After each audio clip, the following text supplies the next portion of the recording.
Hello, everybody. Hope you are well. It is it's Wednesday, April 8th, 2 p.m. I hope you guys are amazing.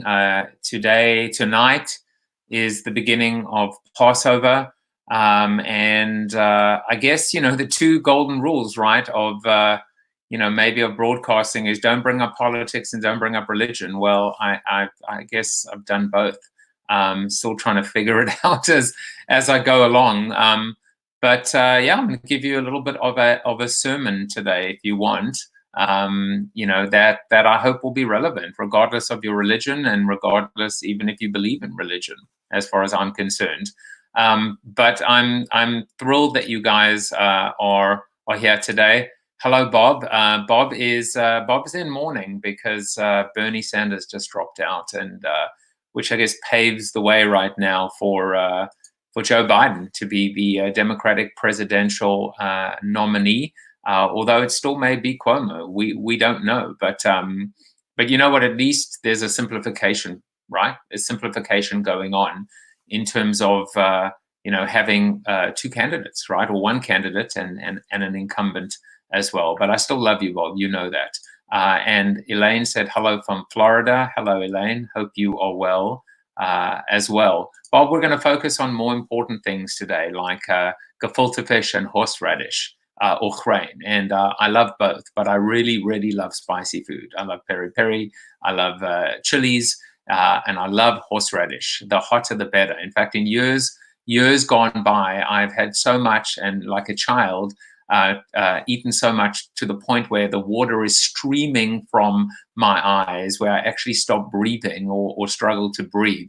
That to me is the best kind of grain or horseradish as well. So there's a lot of stuff going on today, and I think as always, we're going to talk about birthdays and it's important right now. It's important for me to let you know that you're not alone, right? So, John and Alberto, Mariana, David, Scott, Curran, Gautama, I've never met you. Oh, the reason I haven't met you is because Gautama Buddha was the founder of Buddhism. So as I said, all religions are welcome here. Robin Wright and Kofi Annan, former head of the United Nations. Those are celebrity birthdays, but actually the real celebrities are you guys. And of course, Lisa Keel Kaplan, who actually is a family member of mine. Happy birthday to you, Lisa. And I hope you have a good one and a wonderful Seder tonight as well.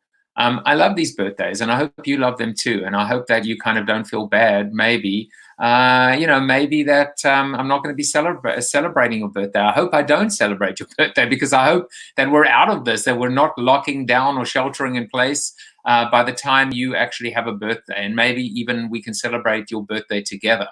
We can actually go out and celebrate together, and we can have a nice adult beverage, but it's not going to be scotch or beer over the next 8 days, because again, it is it's Passover.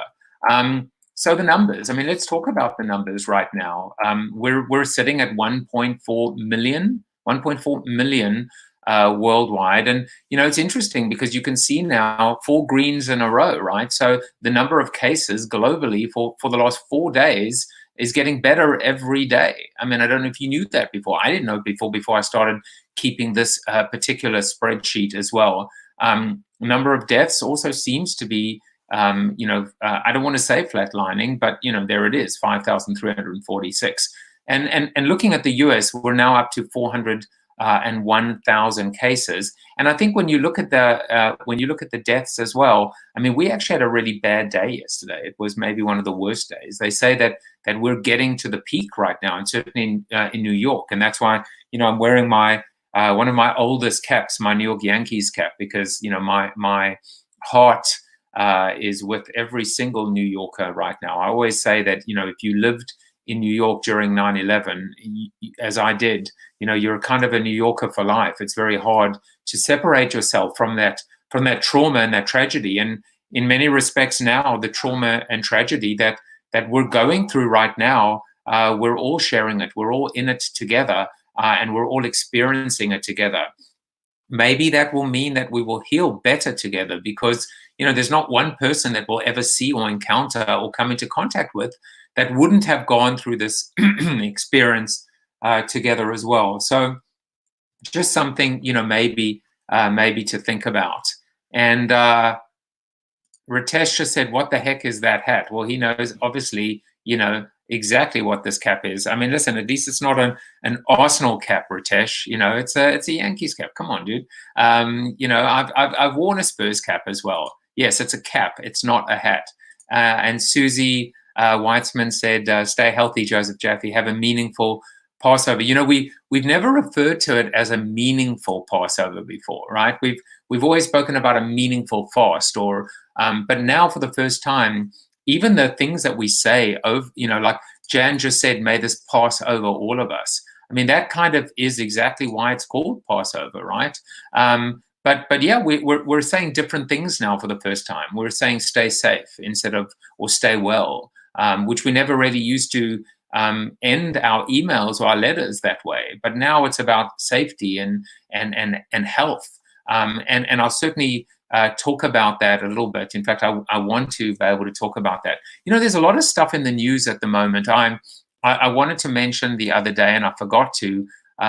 Boris Johnson is definitely not in good health at the moment, and certainly, I would say, inarguably, the most high-profile leader in the ICU at the moment. I think when last I heard, he was still there.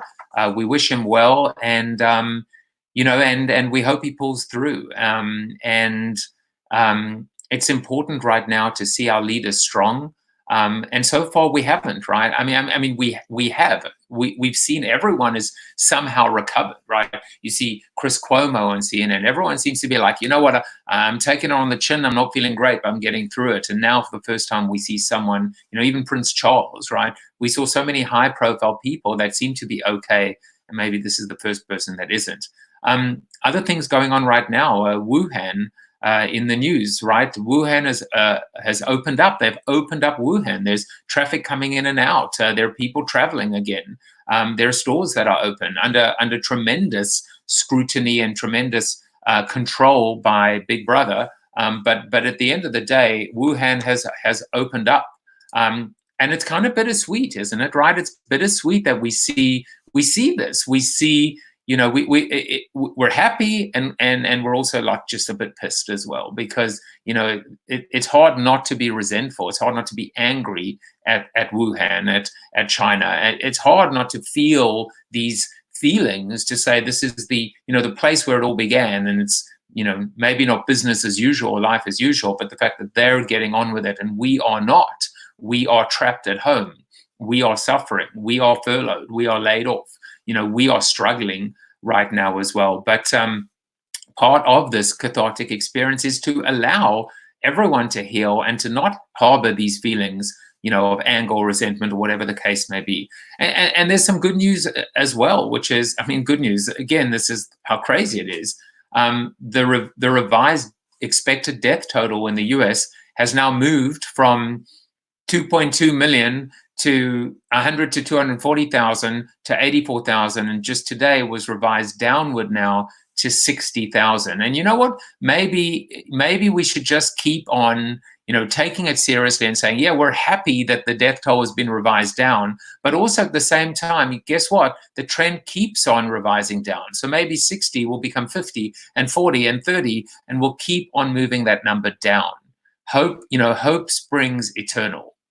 If we have it in our ability to shelter in place, to practice social distancing, to continue to wear masks in public, we can do this. We can do this. It's kind of in our hands right now. Whether we believe in government or not, whether we think government has done a good job or not, it's really up to us at the end of the day. And I think that's kind of empowering. It's a good feeling in a weird sense, that we can actually make a difference in a sense. So I wanted to give you a few little updates in terms of what I've been up to as well. Yesterday, both my wife and I donated blood. It wasn't to the Red Cross, but it was to a study, a piece of research that's been done. Those are my 20 vials that I filled up yesterday. and it's going towards a study where they're looking at, antibodies, and they're looking at various kind of plasma, benchmarks. And for me, maybe they're looking at, did in fact, was I positive at some point? Did it go right through me, or was I immune? Why was I immune? There's been a lot of talk coming out of South Africa at the moment, that maybe the reason why cases are as low as they are is because of a TB shot that everyone had, that people in the US haven't had, a shot for tuberculosis, something that really isn't an issue here, but certainly in Africa and South Africa, it may have been, it is much more prevalent, and maybe it's helped people become a little bit, maybe not immune, but resistant as well. Yeah, there's a little bit of everything going on right now. I've been doing so much now in terms of this learning curve with CoronaTV, becoming so much more comfortable live streaming and doing this on a daily basis. I'm also doing some recording right now, which I'll talk about another time, for a course that's being created. My book, Flip the Funnel, is being turned into a course that you'll be able to take through this amazing company and app, and I'll share this with you closer to the time. But I'm learning so much more about how to actually use my iPhone to record 4K video, and how powerful this is. So this is a little video of a woodpecker that's in my garden. What happened to the woodpecker? The woodpecker just disappeared. So much for 4K video. That is so weird. It was there like a second ago, and now it's gone. All right, to hell with 4K video. Oh, there it is. It's back. Let's show it.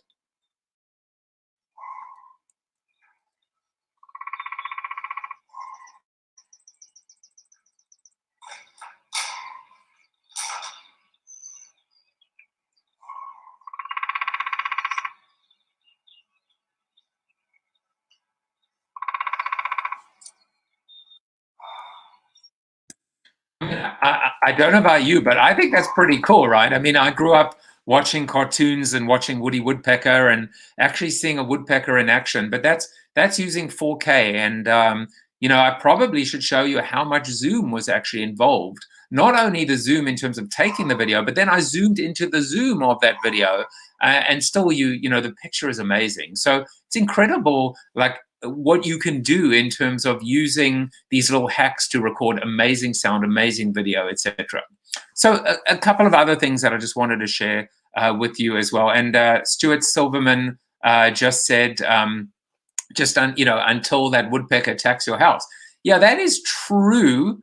It is true, for the love of birds, says Susie Weitzman. Funnily enough, and this is so funny, right? Nextdoor, which is, like Patch, all these apps that focus on kind of local community message boards, etc. I happen to get an email from my Nextdoor region or zone talking about a woodpecker that has been terrorizing a house right now. Not actually in my neighborhood or in my immediate vicinity, but what I actually found out, and this, as I said, it came into my inbox today, is that wind chimes actually irritate woodpeckers. So if you have wind chimes, put them out, and apparently woodpeckers don't like the sound or the noise, and they'll find another house to irritate or destroy. So there you go. You just learned something new, as I did today as well. So a couple of things, just in terms of recapping, yesterday, I showed, I think it was yesterday, I showed the at&t commercial, and how I critiqued at&t, and I think rightly so. This morning I got my at&t bill sent to me via email, and I looked through it. There wasn't anything that spoke about, we're here for you and we've got your back, and we'll make sure that the kids keep on learning, etc., etc. It just said your bill's ready, and oh, by the way, you spent $11 more than last month. So it's interesting. It's almost like a strike two, right, against at&t. Surely they could have even modified the email that they send out, just to tell me that I owe them more money.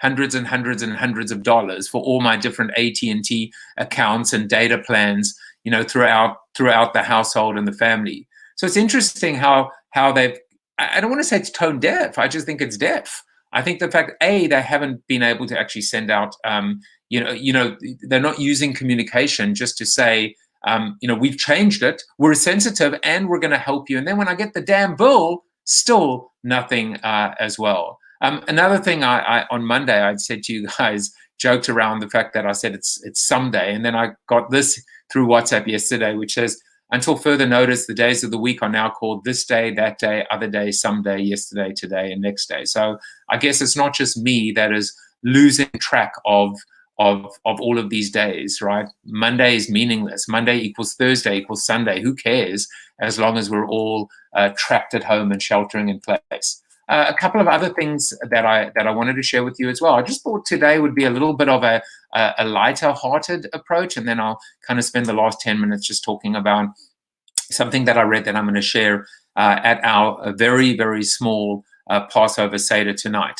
Two things define you: your patience when you have nothing, and your attitude when you have everything. Such an important statement, such an amazing quote if you think about it. Because right now, many of us have nothing. We're holding on to, we're grasping at straws. And as I said, a few weeks ago when I started this, the new superpower is patience. Patience to shelter in place. Patience to believe that we're going to get out of this, that we're going to get through this, that things are going to return to normal, that we're going to be okay. And then on the flip side, right, your attitude when you have everything. And what is everything? We'll park that thought, because that's exactly what I'm going to talk to you about. Because, everything is relative, right? You have something, you're rich, someone's richer than you. You're poor, someone's poorer than you. But before I get into that, I also saw these things that I just thought were quite hilarious, right?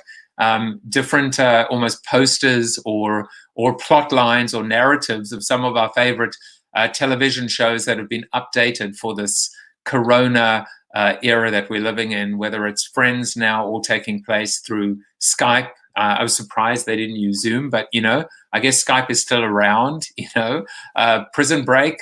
Some prisons weren't made to be broken, so I thought that was hilarious. Instead of a map of the prison, a floor map of your house. The Home Office, Game of Thrones, The Velvet Throne as well.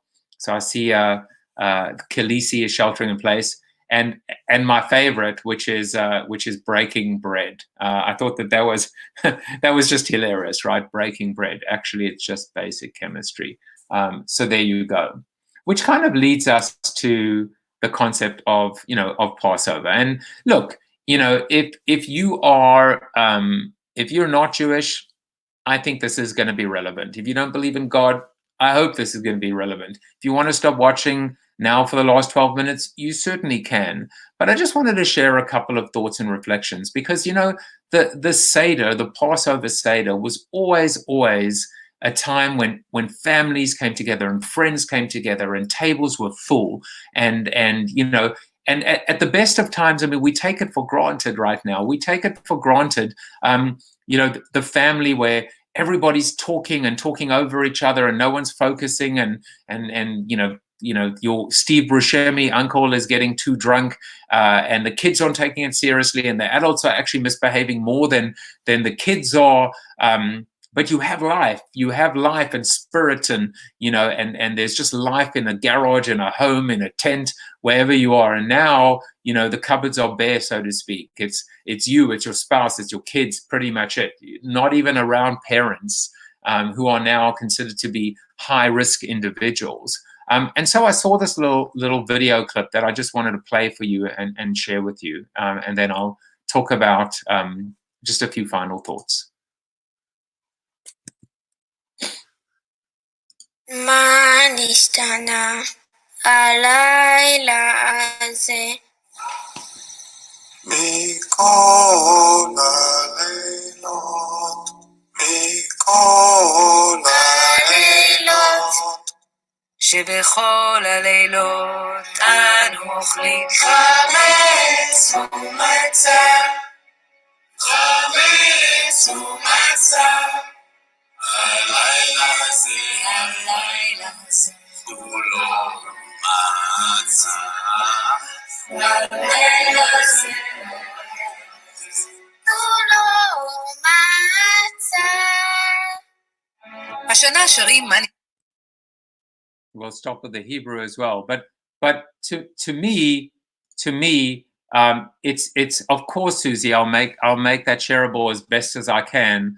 But it just, it epitomizes and it exemplifies what's going on right now, which is alone together, right? We might be alone right now, but we really aren't. We're connected, and whether it's being in an apartment complex and coming out and banging the pots, and celebrating our essential services, and our first responders and nurses, and just amazing, even people who work in supermarkets. I just saw a terrible story of a woman who went to work every day. She was a cashier. She was working in a supermarket, and she passed away sadly because of the coronavirus as well. So whatever we do, whether it's physical, whether it's digital, whether it's virtual, whether it's social, Ritesh just said, nicely done. I mean, Ritesh, we live this every day, right? In terms of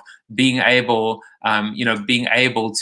to recognize how you can connect with people on so many levels. It doesn't just have to be physical. It doesn't just have to be physical. It can be, we really should take advantage of all these ways that we can connect as well. And so what I wanted to do is give you my little sermon. Tonight, I've actually, everyone in my family, my wife and myself and the 3 kids, I've asked each person to just prepare something, to talk about something. I don't care what it's about. I mean, it doesn't have to be religious in a sense. But there are so many interesting themes now more than ever when we talk about Passover, right? 10 plagues. And here we are living through the 11th plague, another plague. I mean, how ironic is it? What does this do? What does it tell us?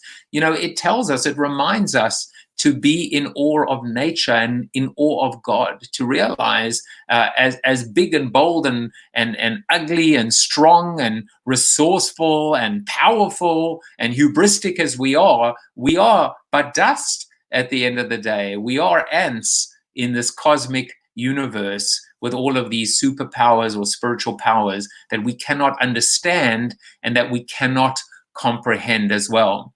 And so that was the essence of the sermon. It really was this idea of like redefining and rethinking essential services. What is essential versus non-essential, right? The dictionary definition of essential: absolutely necessary, extremely important, right? Synonyms: crucial, necessary, key, vital. And what is non-essential? It is needless, it is inessential, it is gratuitous, it is dispensable. Now, for the first time, we are told we can only go out for essential reasons, or essential services are out there, whether it's medical, whether it's food, groceries, etc. But we are the CEO of ourselves and of our lives. We can control our lives and our families.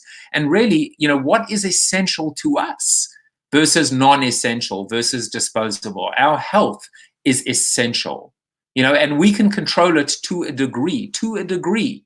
And then it is out of our hands. In this case, we can control our health by sheltering in place. But health is essential. Our loved ones is essential.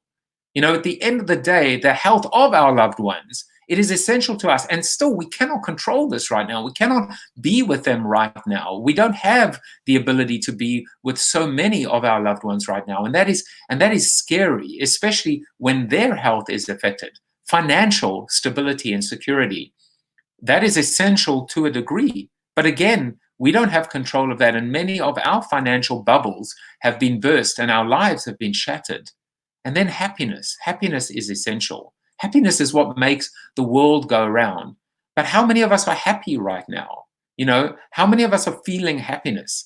This loss of innocence, all of everything that we thought or we held to be true, our assumptions, our comfort zones, our safety bubbles have been burst.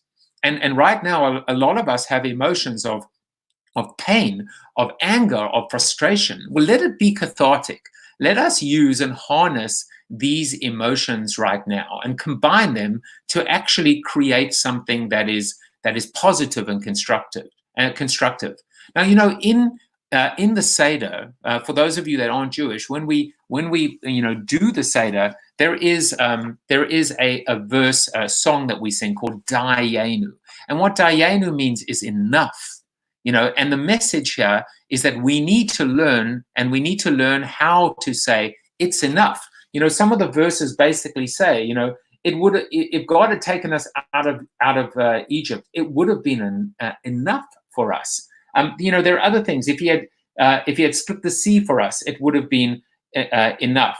If he had not drowned our enemies at sea, it would have been enough. So what happens is we go through blow by blow, moment by moment. We go through all of these steps, and we say at every point in time, it would have been enough, right? This journey of ours from slavery to liberty to freedom, we're basically saying we are happy with what we had at the time, as opposed to what we didn't have, to what we needed, to what was yet to come, in a sense. And this is what the message is, right? The message is be happy and be grateful with what you have. Be present in this experience, in this moment. Savor the gift of the present, Savor your family. Savor even the 5 people that are around the table as well. Now, it's interesting because the flip side of Dayenu is that every verse, in fact, is incomplete. So on one hand, we're saying, even if just 3 steps had happened, it would have been enough. But the reality is there was an incompleteness because each step needed to happen in order for this liberation. And I think what that basically tells us as well is that, look at our lives. Our lives are not complete at the moment. We are not complete. We are without our loved ones. We are without, our life force. How the hell could that be complete? How do we make the most of this? How can we ultimately, be content with this incompleteness as well? And I think that's the challenge, right? The challenge is how do we find happiness? How do we find that contentment? This pandemic has forced us to redefine the difference between essential and non-essential. You think you're rich, someone's richer. You think you're poor, someone's poorer. We always want more wealth, more status, more seniority at work. We're never quite complete. We're never thin enough. We're never good looking enough. We need more hair on our heads. People are now shaving all their hair off as well. We are dominated by needs and wants as a people. And there's a saying that always strikes me, which is, I complained about the shoes I wore until I met a man without feet as well. So if the whole theme of Passover is moving from slavery to freedom, right? And many people, I'm sure my kids are going to talk about what is it to be a slave to technology, a slave to social media, a slave to Xbox, a slave to TikTok, right? But let's talk about the word freedom. As Americans, think about all these incredible freedoms we have: freedom of religion, freedom of speech, freedom of expression. Think about how free we really are. Even though we may feel trapped right now in our homes, we are free, or we can live this freedom. We can act free if we can liberate our shackles of feeling like there's something incomplete, there's something missing from our lives. And maybe there is, but let's worry about that tomorrow. Today, let's focus on these essential services: the health, the happiness, love, family, no matter how far they are, no matter where they are in this world as well. So this pandemic has forced us to redefine the difference between essential and non-essential.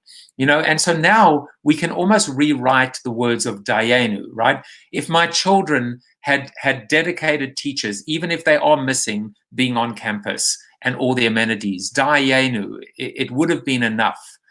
If we have each other, feel connected and part of a community working together to overcome this together, and we can't have haircuts and manicures and pedicures and get more clothes. Dayenu, it would have been enough. If we had, the ability to celebrate a wedding, or even to commiserate during a funeral, even though we're not actually there in person, Dayenu, it would have been enough, thanks to Zoom, right? If we could observe Passover, and soon some of you will celebrate Easter as well, and we remember the power of God and the power of nature, that we are just specks of sand, or you know, insignificant as individuals, but powerful together. If we can harness that humility rather than hubris, the kindness and generosity instead of anger, instead of arrogance, instead of you know, those 7 deadly sins, dayenu, it would have been enough. And most importantly, if we can just breathe easily and not wheeze and have our health and not have pneumonia and not have COVID-19, and live our life, a quality of life, just in that moment, dayenu, it would have been enough as well. To me, this message is absolutely universal, and it's one that we dare not forget. You know, we repeat the Seder, the Passover ritual, every year because we dare not forget. We cannot forget. 3,000 years on, maybe as a race or as even a religion, we did forget until this additional plague came around and reminded us that it was time to get back to basics, get back to work, and remember that essential now, the definition of what was essential then is very different to what it is today and what it will be like tomorrow. So if you are celebrating Passover, I wish you a peaceful, I wish you a meaningful, I wish you a safe and a healthy Passover as well. And if you're not, you know, hopefully you can take away these messages as well. Ritesh, I don't know if you're still here, but he said he had to get on a business call. He said, keep doing this. It's a great way to connect. We need a proper in-person session when this passes. Ritesh, you have got it, my friend. We're going to have a Guinness, not on Passover, but a Guinness when we watch our beautiful Spurs together as well. Ritesh said, I was down there on that day, 9/11. It still remains a painful memory, but we came through it. We will get through this together. Chag Sameach, Kois, come on, you Spurs. Jan said, you are essential. Thank you, man. I appreciate it. Guys, I have to tell you now a little bit of the bad news, which is I think I'm going to take a break tomorrow and Friday. So there will be no CoronaTV on Thursday and Friday. I'll be back on Saturday.